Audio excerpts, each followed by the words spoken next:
காஞ்சி மகா சுவாமிகள் அருளிய தெய்வத்தின் குரல் பாகம் 3 பகுதி 258 பக்தி உபசாரமாக.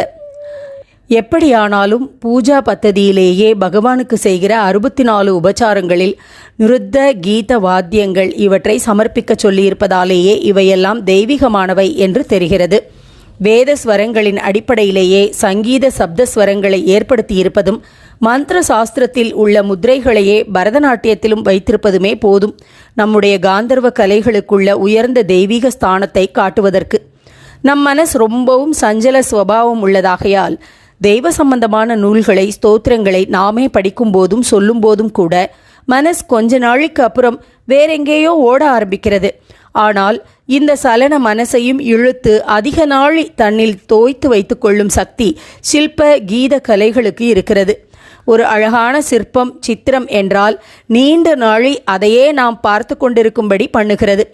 பால் நினைந்தூட்டும் தாயினும் சாலப் பரிந்து குனித்த புருவமும் கொவ்வை செவ்வாயில் குமின் சிரிப்பும் பொன்னார் மேனியனே போன்ற பக்தி பரவசத்தில் பிறந்த அமிர்த வாக்குகளை நாமாக சொல்லும்போது அந்த அமிர்தத்தை அரை நிமிஷம் ஒரு நிமிஷம்தான் ருசி பார்க்க முடிகிறது என்றால் இவற்றையே அதன் பாவத்திற்கேற்ப உருக்கமான ரக்தி ராகங்களிலோ கம்பீரமாய் இருக்கிற கன ராகங்களிலோ இழைத்து இழைத்து பலுக்கி பலுக்கி கானம் செய்தால் 1/4 மணி அரை மணி கூட ஒரு விருத்தத்தையே விந்யாசம் செய்தாலும் அவ்வளவு நேரம் மனம் அதிலே தோய்ந்திருந்து தெய்வ ஸ்மரணத்தில் விலகாமல் இருக்கிறது. அமிர்தத்திலேயே ஒரு தேவஜாதி மாம்பழத்தை ஊற போட்டுவிட்டால் எப்படி அதை ரொம்ப நாளி கொஞ்சம் கொஞ்சமாக ஆஸ்வாதம் பண்ணலாமோ அப்படி அமிர்த வாக்கு சங்கீத பழத்தில் ஊறும்போது ஆகிறது.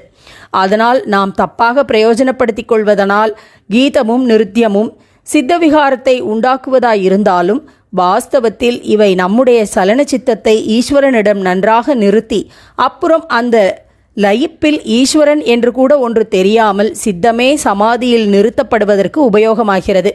அலைப்பாயும் சித்தத்தை நிலை பாவ வைக்க கலை உதவுகிறது. அதனால்தான் பூஜையின் உபசாரங்களில் சேர்த்தார்கள்.